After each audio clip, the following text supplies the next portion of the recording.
Bem-vindos ao quinto encontro da disciplina de Teoria da Democracia. Na última aula a gente falou a respeito da teoria deliberativa de Habermas, pertencente ali à segunda geração da Escola de Frankfurt, da teoria crítica. Bem, na aula de hoje a gente vai falar um pouco sobre o Axel Honneth, que foi aluno, inclusive assistente também do Habermas, e ele faz parte da terceira geração da Escola de Frankfurt, a geração mais recente. Ele é hoje, inclusive, o diretor do Instituto de Pesquisas de Frankfurt. É um dos autores, um dos sociólogos mais importantes do mundo atualmente, reconhecido sobretudo pela chamada teoria do reconhecimento. Então vamos ver o que a gente vai tratar na aula de hoje.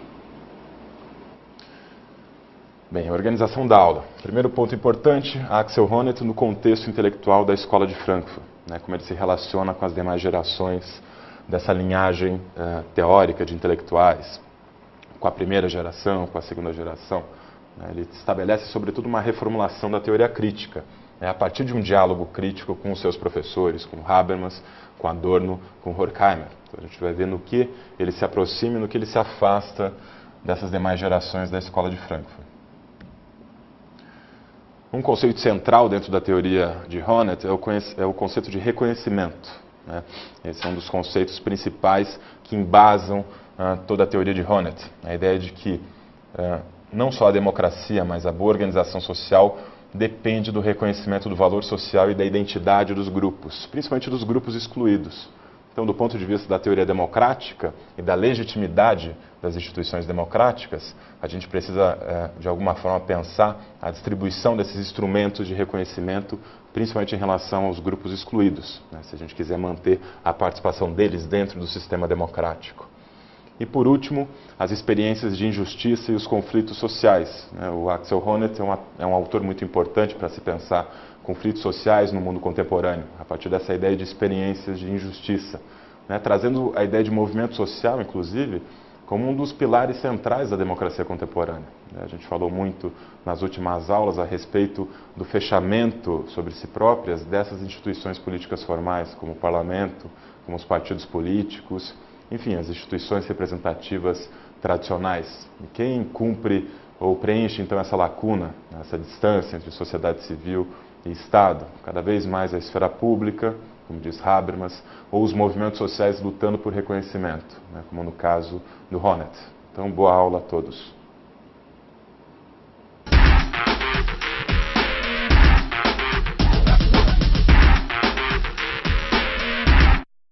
Bem, como eu disse, o Axel Honneth, o autor de mais destaque, inclusive, ali no livro didático dessa disciplina, ele pertence à chamada terceira geração da Escola de Frankfurt. A primeira geração é aquela geração muito marcada pela experiência do totalitarismo, do entreguerras, daquele período entre as duas grandes guerras mundiais, década de 30, década de 40, que viu muito de perto os horrores do totalitarismo, na Alemanha nazista, na Itália fascista.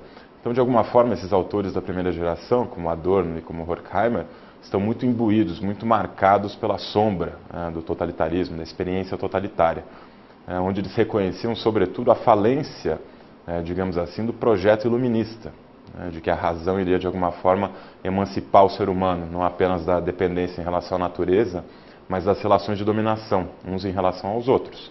Ou seja, a razão seria um solo mais fértil do que os dogmas religiosos para construir esse projeto de emancipação. E, no entanto, ao longo do século XX, isso não se mostrou uma realidade.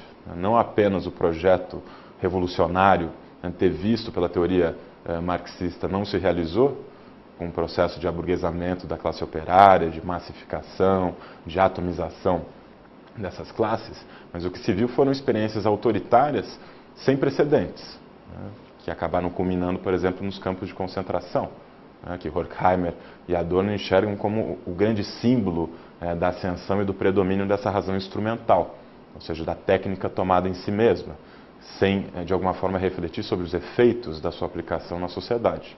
A teoria crítica vem justamente a tentar suprir, de alguma forma, essa lacuna, ou seja, que a teoria seja capaz de pensar sobre os efeitos sociais que ela própria produz, juntando descrição com teoria normativa, sempre em prol da imaginação de uma sociedade de fato emancipada. Então essas são as questões principais da primeira geração. Com Habermas a gente tem uma guinada um pouco mais otimista, digamos assim. Segundo Habermas, há sim uma saída, para evitar o predomínio dessa razão instrumental, da técnica como forma de dominação no mundo contemporâneo. E a saída está na esfera pública. A esfera pública como um mecanismo de defesa do mundo da vida e de controle sobre o sistema e sobre as lógicas da razão instrumental, seja no mercado econômico, que tenta transformar tudo em mercadoria e estabelecer a lógica da acumulação de capital como a lógica social predominante, seja da lógica sistêmica do mundo administrativo, do Estado, que tende a ter uma relação de dominação burocrática em relação à sociedade. O cidadão aqui reduzido à condição de contribuinte, por exemplo. Então, Habermas é um autor um pouco mais otimista do que esses autores da primeira geração. E, por fim, vem o Honneth. Então, a gente vai saber um pouco agora quais são as principais diferenças dessa terceira geração, representada por esse autor, em relação às gerações precedentes da Escola de Frankfurt. Então, vamos ao material. Então, como eu comentei, o Axel Honneth é o membro mais destacado da chamada terceira geração da Escola de Frankfurt. Em seu início de carreira, ele foi aluno e colaborador de Jürgen Habermas, com quem ele estabelece um diálogo crítico bastante frutífero. Atualmente, ele é diretor do Instituto de Pesquisa Social de Frankfurt, aquele que foi justamente iniciado a partir da primeira geração com Adorno e Horkheimer. O marco principal da obra de Honneth se dá em torno de uma teoria do reconhecimento. Reconhecimento é o termo-chave para se compreender a visão que ele tem a respeito da sociedade, principalmente da sociedade contemporânea, embora essa teoria se queira uma teoria mais ampla do que simplesmente tratar da sociedade contemporânea, e que conversa também com a teoria democrática, que traz algumas ideias importantes para a teoria democrática, principalmente a partir da ideia de identidade, de luta identitária ou política identitária e do papel dos movimentos sociais na democracia contemporânea. Bem, agora falando um pouco a respeito da relação de Honneth com seus predecessores. Ele constrói a sua teoria por meio de um diálogo crítico com essa tradição da Escola de Frankfurt. Qual é a crítica principal dele a Adorno e Horkheimer, ou seja, a primeira geração? Principalmente em relação ao pessimismo excessivo, que desconsidera a potencialidade emancipatória dos conflitos sociais. Então, quando a gente olha para conceitos como de indústria cultural, como de sociedade de massas, é como se os indivíduos fossem vistos como desprovidos de uma capacidade reflexiva, como meras peças de uma engrenagem maior, condenados a, de alguma forma, reproduzir o modo de produção capitalista e a dominação de classe. O Honneth rompe com esse tipo de visão, que enxerga nos mecanismos de socialização um mecanismo perfeito de manutenção da ordem, esquecendo, por exemplo, da capacidade reflexiva dos indivíduos. Essa é a principal crítica que o Honneth faz ao pessimismo dessa primeira geração. Não, os indivíduos são capazes, sim, de ressignificar os mecanismos de socialização, aquilo que eles recebem por meio da socialização, e são capazes de se indignar também, de passar por experiências de injustiça e de, inclusive, politizar essa experiência através de ação coletiva. Agora, em relação à segunda geração, aquela que tem como grande expoente Jürgen Habermas. Segundo o Honneth, o Habermas ele se orienta exclusivamente pelas relações de comunicação. A gente viu o papel que a razão comunicativa tem dentro da teoria de Habermas. E pela produção de consensos sociais. O Habermas está muito preocupado com isso.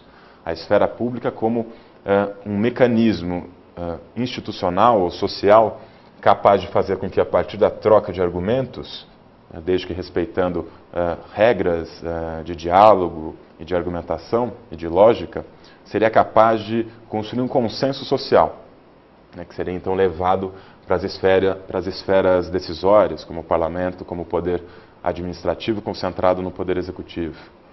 Para o Honneth, não. Para o Honneth, o Habermas ignora a dimensão conflituosa existente nessas relações. Enfatiza demais o consenso, esquecendo do conflito. As relações de comunicação, esquecendo as relações de força, as relações de poder. Então, se Adorno e Horkheimer pecam pelo excessivo pessimismo e por uma concepção muito rasa da capacidade individual de refletir a respeito da própria experiência e de se revoltar também, o Habermas pecaria por um excessivo otimismo, digamos assim, ao reduzir as relações sociais a relações linguísticas de troca de argumentos. Para o Honneth, não. Os agentes sociais são, sobretudo, seres imbuídos de ética, de valores morais, de uma imagem de si, a identidade, de uma imagem do que é a boa vida, ou seja, uma concepção de justiça.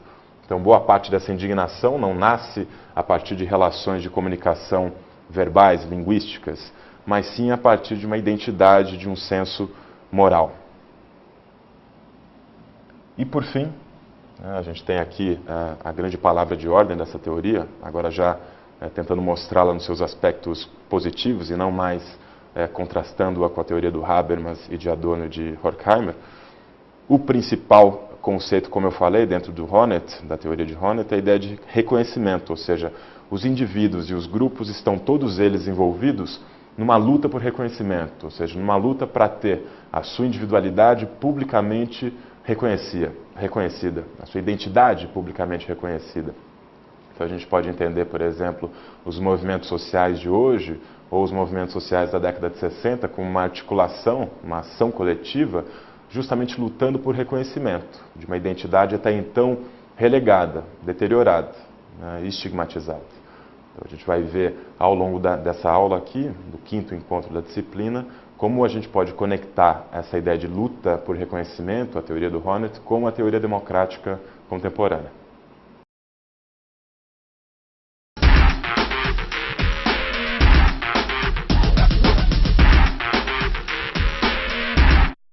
Bem, um ponto importante da teoria do Honneth, da teoria sobre a luta por reconhecimento, ou teoria do reconhecimento simplesmente, é a sua diferença em relação, por exemplo, a conceitos muito genéricos lá da primeira geração, como o conceito de sociedade de massa ou de indústria cultural.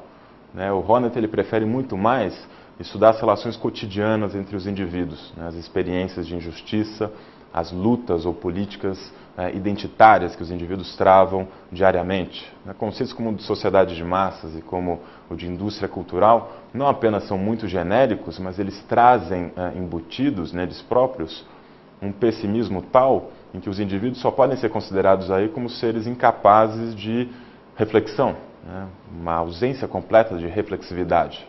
Se a gente olha para a teoria do Adorno e de Horkheimer, você não pode nem conseguir explicar os conflitos sociais contemporâneos. O indivíduo é ali visto como um mero reprodutor das relações de força do capitalismo, justamente por conta da socialização, já a partir de um viés ideológico que ele recebe da indústria cultural, dos meios de comunicação de massa, da TV, do rádio, gerando uma atomização, ou seja, incapacidade de sentir o teu pertencimento a uma coletividade, a uma classe social.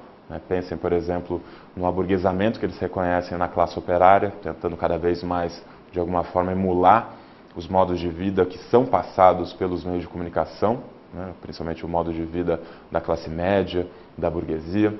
Então há muito pessimismo na teoria de Horkheimer e de Adorno. O Honneth tenta romper com isso, recuperando a potencialidade de conflito da vida cotidiana, das experiências de injustiça, sem caminhar tanto ou focar a atenção dele nas trocas linguísticas, como faz Habermas, mas sim nos valores éticos e na identidade que cada indivíduo carrega.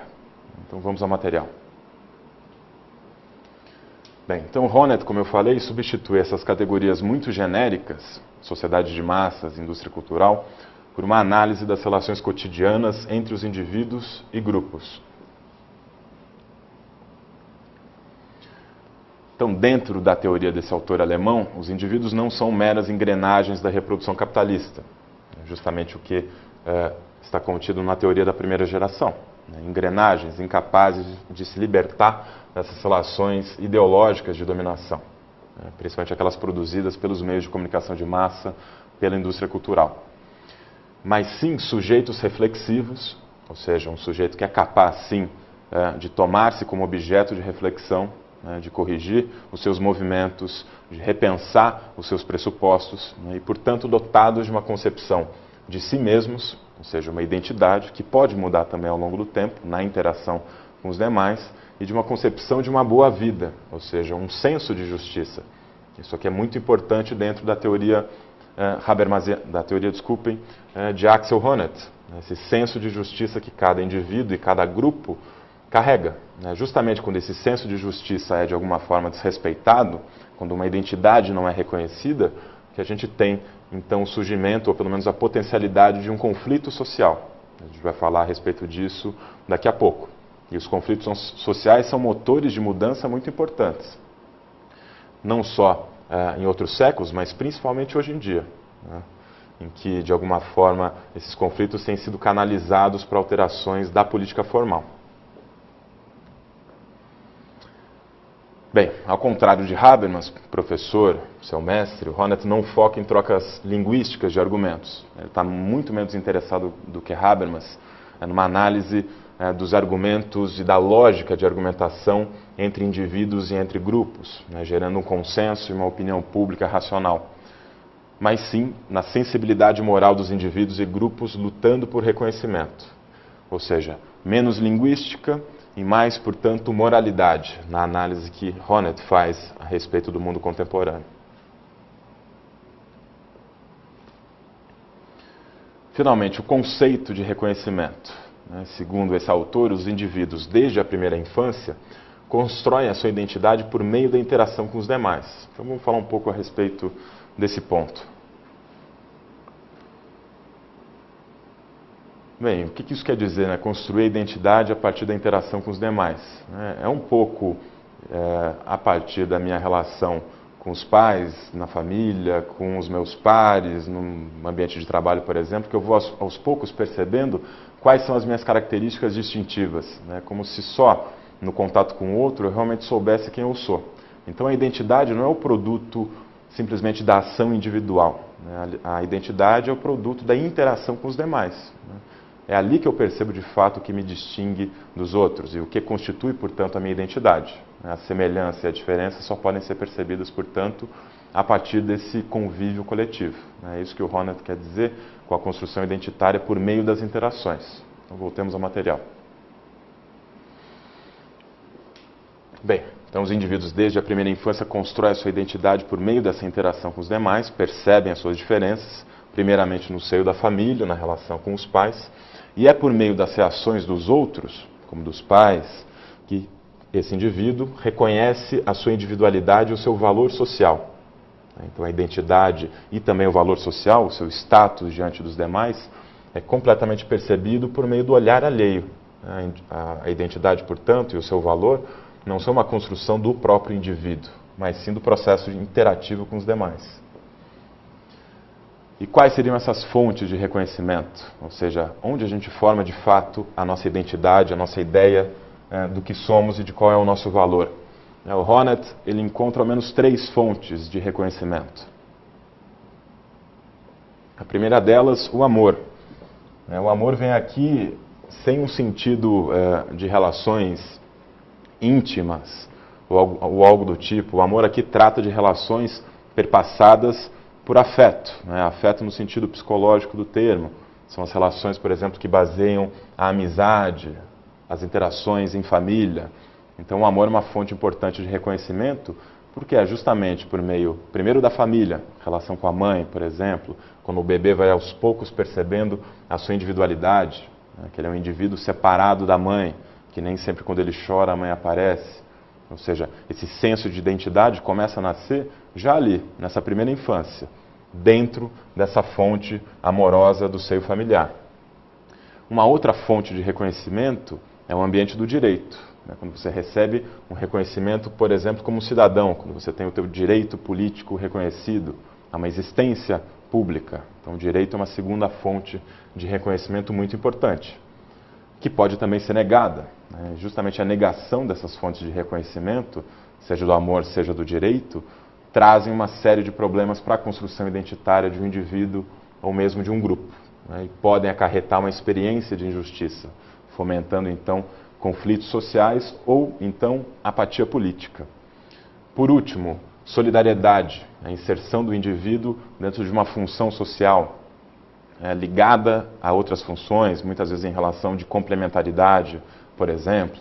Então, é a identidade que a gente retira por estarmos inseridos dentro de uma organização, por cumprirmos papéis sociais, por exemplo. Então, amor, direito e solidariedade são 3 fontes de reconhecimento e de construção identitária. Como familiar, como cidadão, como alguém que cumpre uma função social. Bem, e quando essa identidade, esse valor social atribuído ao indivíduo ou ao grupo é desrespeitado? Né? Quais são as consequências disso? Segundo Honneth, isso desencadeia uma experiência de injustiça. Né? Esse é o nome que ele dá ao desrespeito à identidade e ao valor social de um indivíduo ou grupo. Essa experiência de injustiça pode levar ou pode fomentar tanto conflitos sociais, quando a população assim estigmatizada, marginalizada, de alguma forma consegue se organizar politicamente, estabelecer uma ação coletiva coordenada, muitas vezes se voltando inclusive contra o Estado, contra o governo estabelecido, as instituições. Há uma série de experiências históricas que podem ser utilizadas como exemplo disso, ou mesmo como apatia política. Muitas vezes o não reconhecimento de uma identidade, a sua deteriorização, acaba fazendo com que esses indivíduos se excluam do ambiente político. Então, nem sempre a experiência de injustiça gera conflito social. Às vezes ela pode gerar também apatia. Se eu não sou reconhecido, se a minha individualidade, a minha identidade, o meu valor social não são reconhecidos pelas instituições democráticas já estabelecidas, então eu prefiro me afastar, eu não participo. E boa parte da teoria de Honneth é justamente uma tentativa de pensar como a gente consegue fazer ou garantir a participação desses setores mais marginalizados, mais excluídos do sistema político. Bem, qual a importância do conceito de reconhecimento para a teoria democrática? A gente viu que a definição da democracia para o Honneth, ela não pensa apenas em instituições políticas formais, ela pressupõe também uma dimensão propriamente social. Ou seja, assim como outras teorias críticas dentro do pensamento democrático, esse autor não pensa a democracia como dependendo apenas de regras formais. As eleições, os partidos, o funcionamento do parlamento, as relações entre poder executivo e legislativo. Ou seja, o bom funcionamento dessas instituições políticas formais depende também de fatores que estão fora da política formal. No culturalismo, por exemplo, defende-se a importância de uma cultura política democrática. Na teoria participativa da democracia, se defende oportunidades de participação direta, de tomada de decisão em esferas como a família, como ambiente de trabalho, como a escola. Na teoria deliberativa de Habermas, o papel da esfera pública, contendo a lógica da razão instrumental do sistema, ou seja, do mercado econômico e do Estado. Para Honneth é a mesma coisa, ou seja, a teoria da democracia deve incluir a dimensão do reconhecimento social, principalmente em relação aos grupos historicamente mais excluídos, como os negros nos Estados Unidos, as mulheres em boa parte dos países ocidentais e assim por diante. Ou seja, só se pode falar, portanto, em democracia, diz Honneth, se os meios de construção de uma autopercepção positiva estão disseminados. Vamos falar um pouco a respeito desse último ponto. Bem, então a democracia depende, sobretudo, de uma dispersão da capacidade dos grupos de se fazerem reconhecidos, principalmente no ambiente público, ou seja, de saber que a sua identidade é de alguma forma reconhecida e valorizada. Ou seja, essa é uma condição tanto para evitar os conflitos sociais, a luta por reconhecimento, no próprio jargão do Honneth, como também uma maneira de fazer com que a apatia política seja evitada. E um dos grandes problemas da democracia representativa contemporânea é justamente o problema da apatia, que a gente vê, por exemplo, no baixo índice de filiação partidária, ou seja, não temos mais aqueles partidos de massa que a gente conhecia, por exemplo, antes da década de 70, pensem no papel do Partido Comunista Italiano, francês, em que os partidos políticos eram mais do que instituições políticas, simplesmente, eram instituições enraizadas na vida social.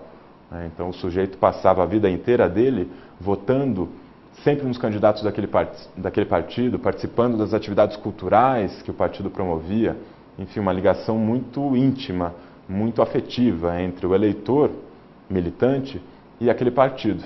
Os partidos políticos hoje em dia não têm mais essa relação com os eleitores, nem mesmo com seus militantes.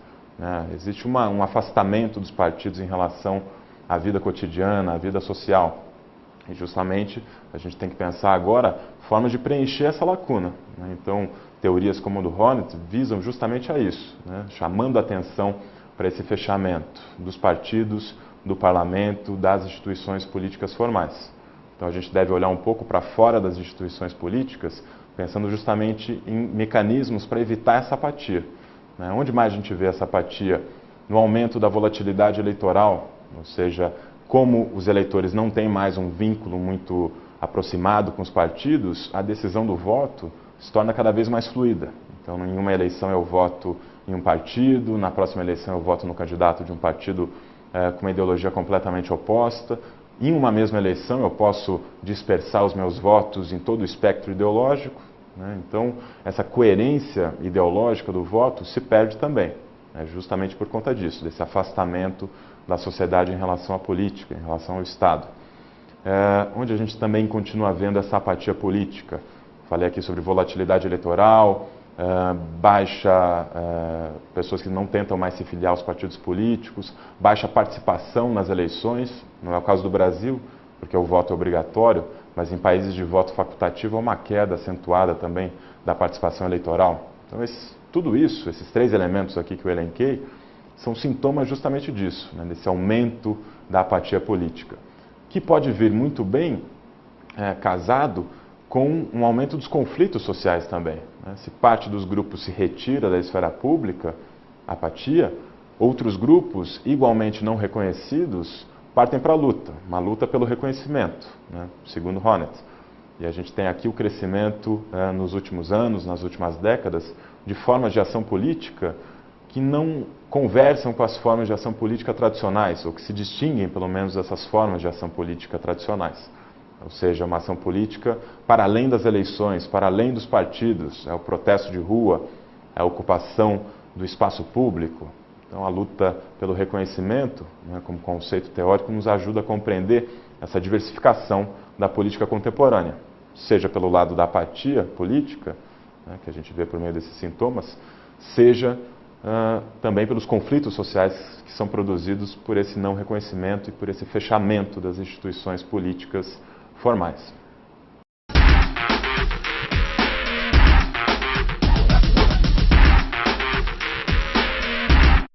Bem, então um dos pontos mais focados por essas teorias da ala mais crítica da teoria democrática é justamente a insuficiência da democracia atual, da democracia representativa.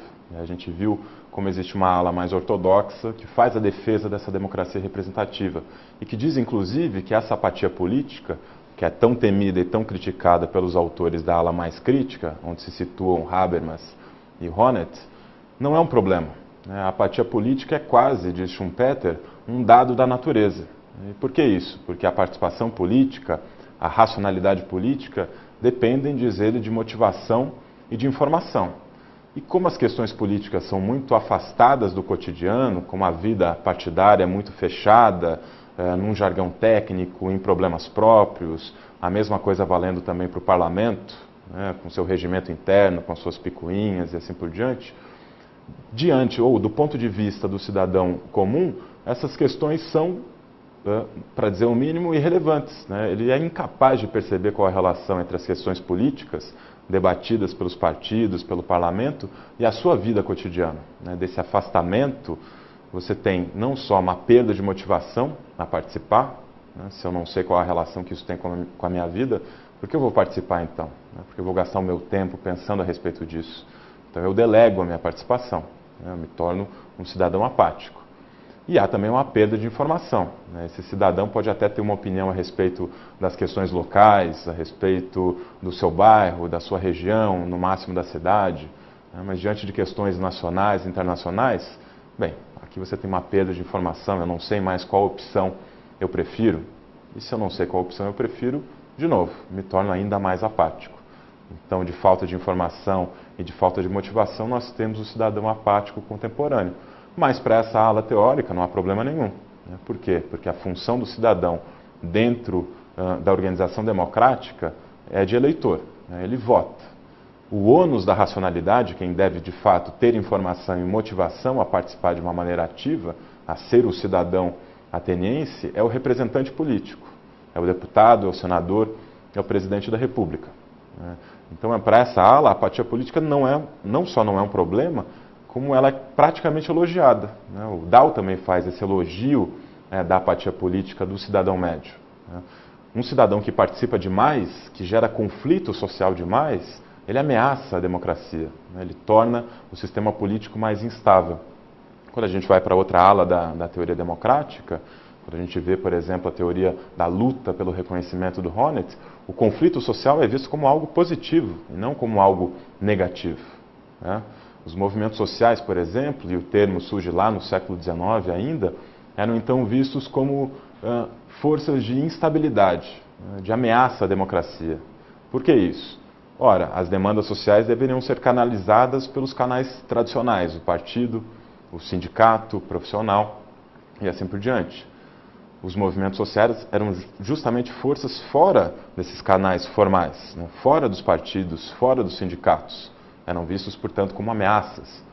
Mas dentro da teoria democrática contemporânea, e a partir da experiência prática que a gente adquiriu ao longo do século XX, vendo o resultado das ações desses movimentos, dessas formas não tradicionais de ação coletiva, percebeu-se que eles cumprem sim uma função muito importante dentro da democracia, da prática democrática, que é justamente de tentar preencher essas lacunas deixadas pelos canais mais tradicionais. De novo, tendentes a um fechamento sobre si mesmos. Falo aqui dos sindicatos, dos partidos e assim por diante. Então, os movimentos sociais e os conflitos que eles geram não são mais vistos como algo negativo, pelo menos não pela ala mais crítica da teoria democrática. Eles cumprem uma série de funções que a gente ainda vai elencar. Vamos ao material. Bem, experiências de injustiça e desrespeito.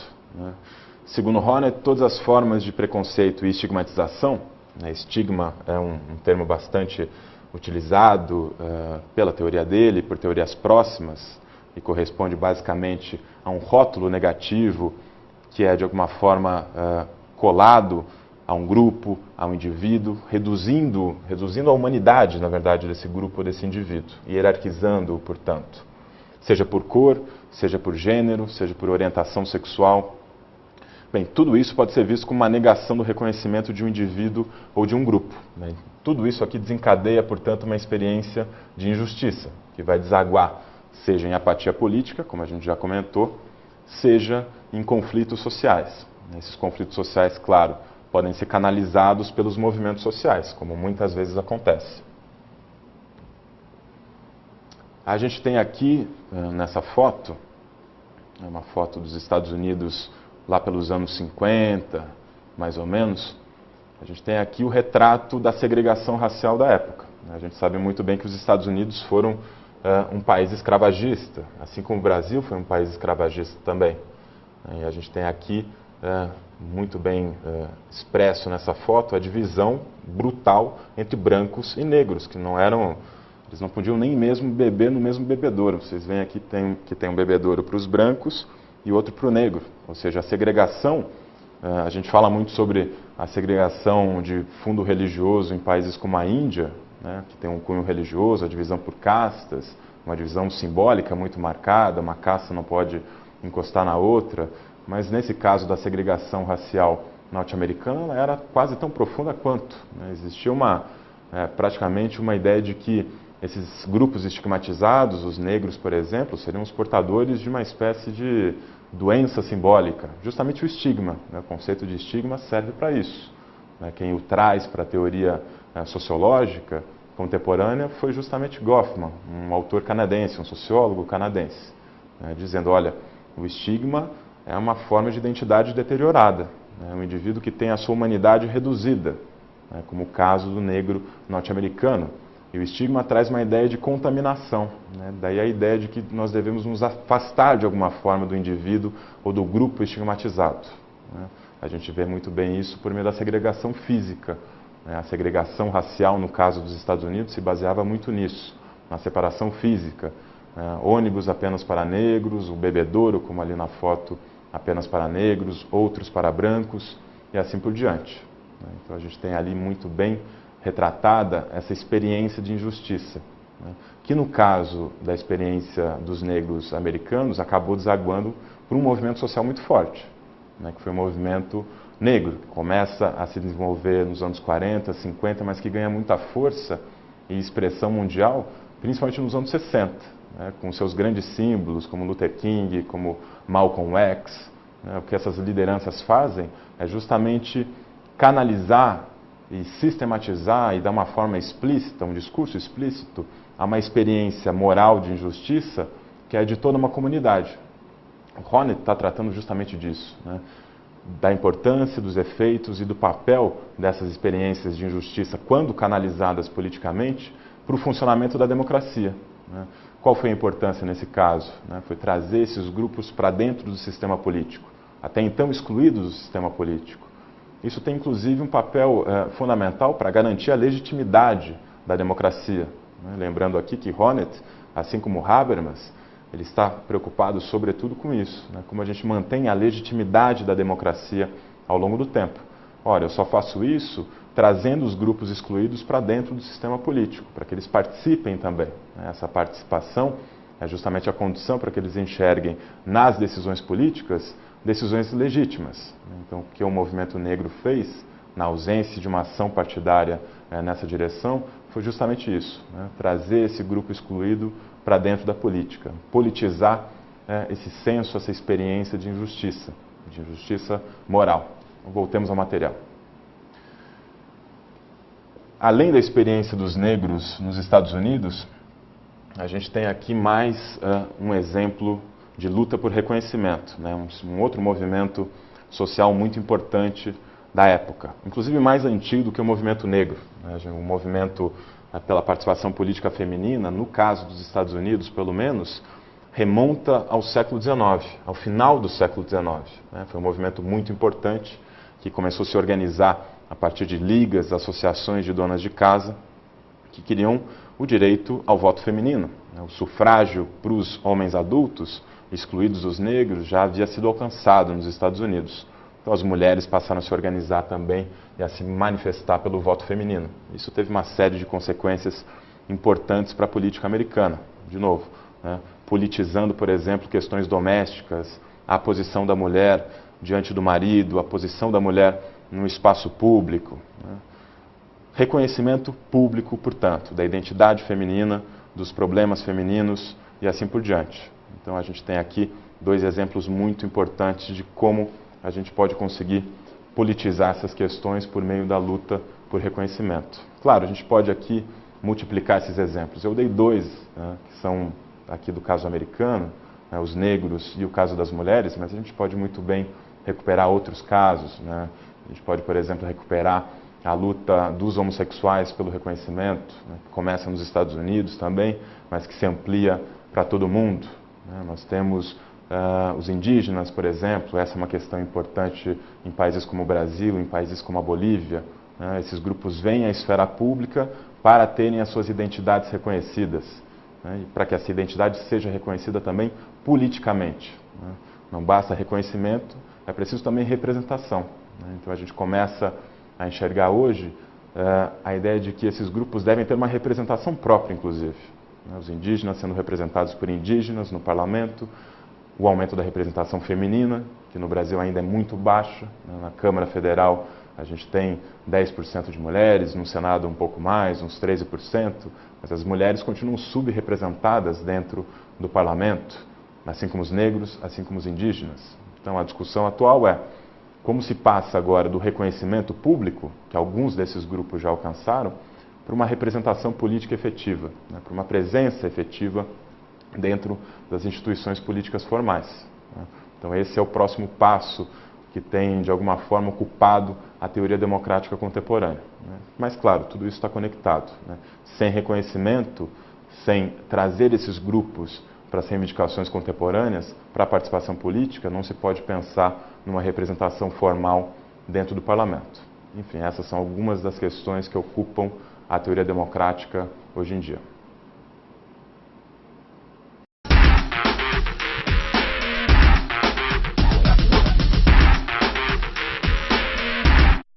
Bem, então, o que a gente enfatizou mais nessa aula nessa quinta aula da teoria da democracia, que a teoria do Honneth traz ou nos permite pensar o papel, a função dos movimentos sociais dentro da teoria democrática e da prática democrática contemporânea, a partir dessa ideia de luta por reconhecimento.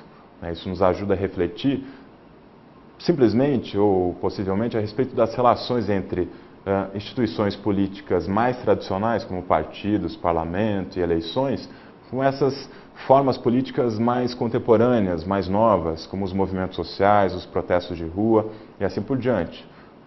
Às vezes essas formas mais antigas e mais novas entram em conflito, às vezes há uma complementaridade entre elas, a gente vai falar mais a respeito disso na próxima aula, mas o que a teoria do reconhecimento traz é isso, é tentar repensar a teoria democrática para além dessas instituições políticas formais, dizendo, olha, se a gente quer manter a legitimidade da democracia, é preciso reconhecer ou distribuir os instrumentos de reconhecimento para os grupos até então excluídos, trazendo-os para a política, inclusive já pensando numa representação propriamente formal.